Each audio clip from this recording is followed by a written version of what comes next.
Remember, a petition is the voice of the people out there, and we have to respect the voice of the people. That's public participation, and that is their way of raising their concerns or their dissatisfaction or whatever, and we seriously have to listen to what the people say. And if we looked at it and it's a legitimate petition, then the minister must make time for us. And she cannot every time say she's not available or she's abroad or she's wherever. So let's make an appointment with her and ask the chairperson to get us an appointment with the minister, and the minister has to come to account because she cannot send her department. She's the political head of that department, and we need to have her there to see that there's compliance with her things.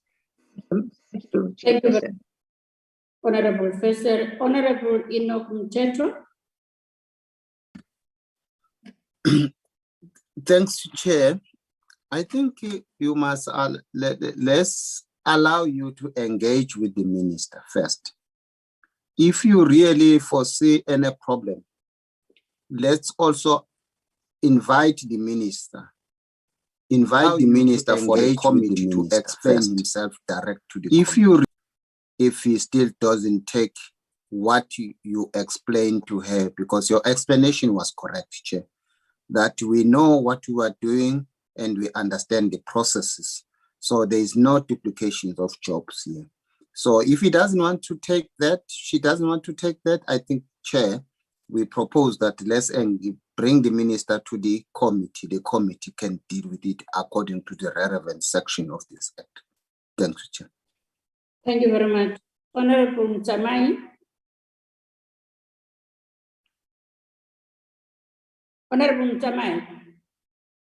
Yes, Chair, I was just putting the screen on. Chairperson, okay.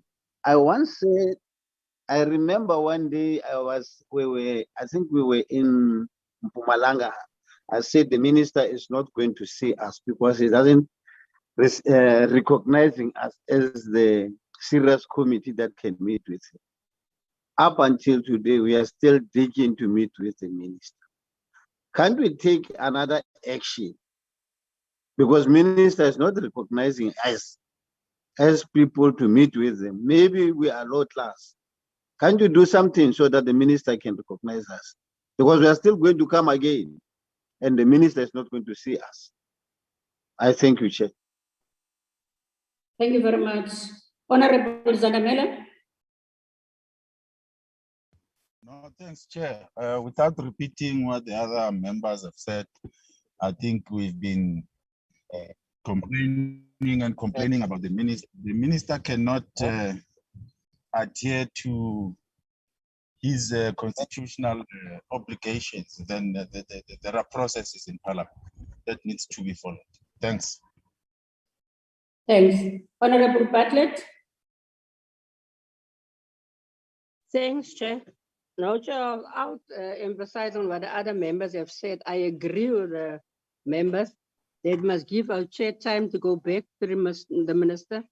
And please, this time around, to avail herself, because it can't be that every time our chairperson is in a predicament and must come and answer to us. But we'll wait on the report back, Chair, please, because it's not the first time, but I hope it will be the last time. We do understand if they had issues, and we do understand if they had the commitments.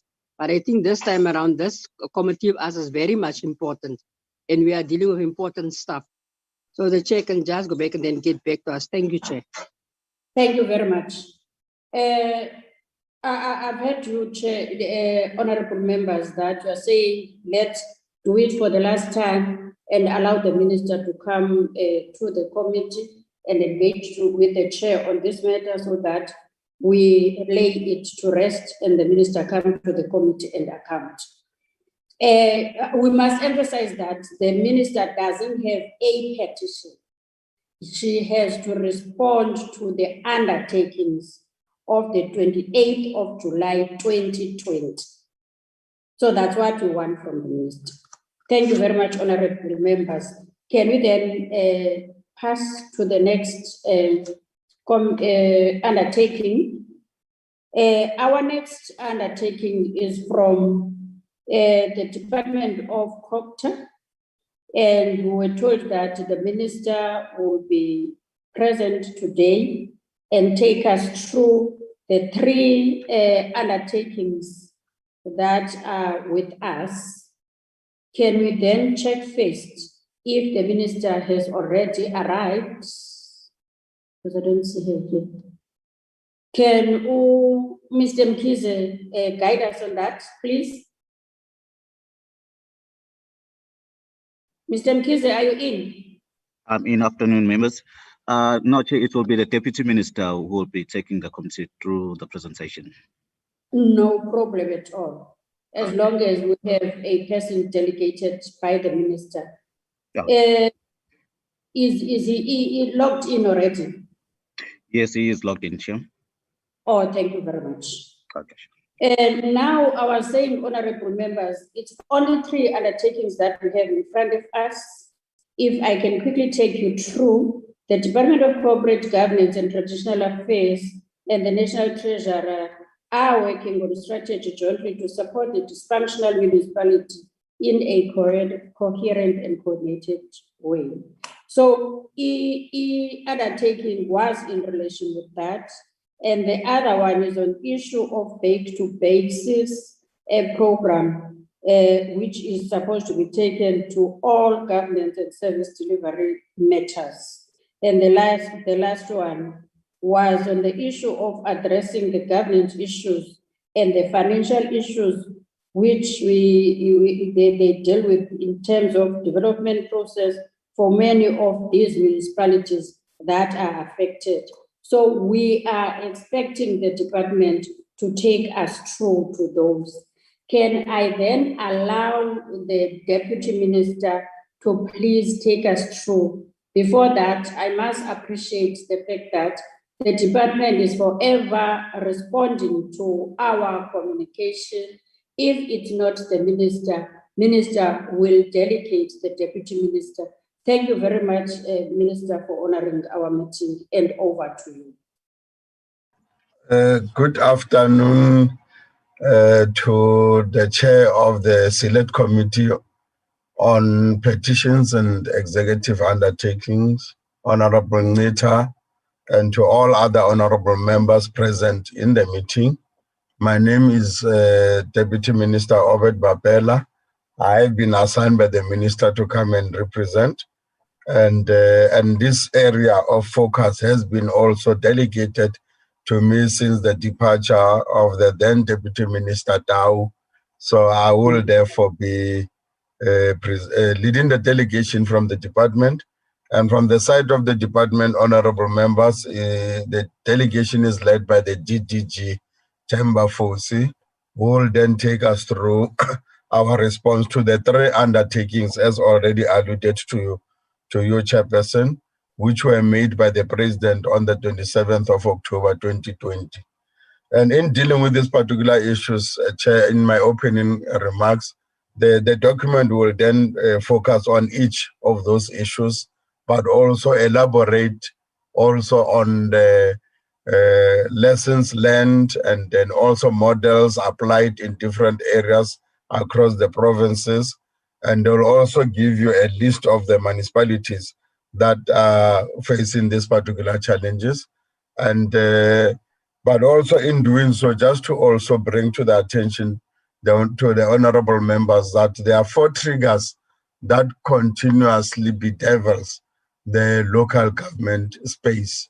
And then as a result, we have been observing them, and consistently when you look at them, you find that they are indeed given 4 categories. The first is the governance issues that affects local government. In the main, it will be political infighting to political mismanagement, which includes incidences of municipal councils' inability to perform as required by the constitution or legislation, the non-performance of top management, and conflicts between top management and councillors. So in the governance space, this will be what characterize the challenges at the local government. The second category will be your financial matters. The most glaring difficulty experienced by most municipalities is financial non-viability. As you will know that we've got a number of municipalities that are non-viable. They depend on grants, and the equitable share is very little or very low. And then most of them are in the rural areas, but they are needed because representativity is a model of our democracy. It's both a participatory democracy, it's also a representative model of democracy. And then we unfortunately have these particular municipalities that do not have enough revenue base to really grow, to be financially viable. Often this has been due to lack of adequate systems, also that impacts on them, and the capacity to effectively manage the financial situation at the municipality. More often also because they don't tend to attract the best skills. When those best skills are available, they are being grabbed by the bigger municipalities. They have been grabbed by provinces that are doing well. And then because their lifestyles also is not as attractive to those particular skills, you'll find them therefore having very, very big challenges of attracting those skills. The result is typical that the municipality does not raise sufficient revenue due to poor budgeting, also that contributes, poor tariff policies that do not exist, or weak billing systems, poor infrastructure management, lack of internal control related to the revenue management, fraud and misuse of municipal funds due to lack of risk management and lack of credit control, or failure to implement credit control and debt collection policies. When we look at the 39 municipalities, you'll then find that a group of all these issues on the financial situation do arise. The third category is your institutional capacity, Chair. High vacancy rates and long turnaround time to fill senior management positions, poor leadership, appointment of staff not meeting the prescribed regulations, allegations of nepotism and corruption, dilapidated infrastructure, lack of master plan and maintenance of aging infrastructure. Hence, we see now people already beginning to be on the streets demanding better services. The last group of categories that impacts on these municipalities on others is service delivery. Section 152 and 1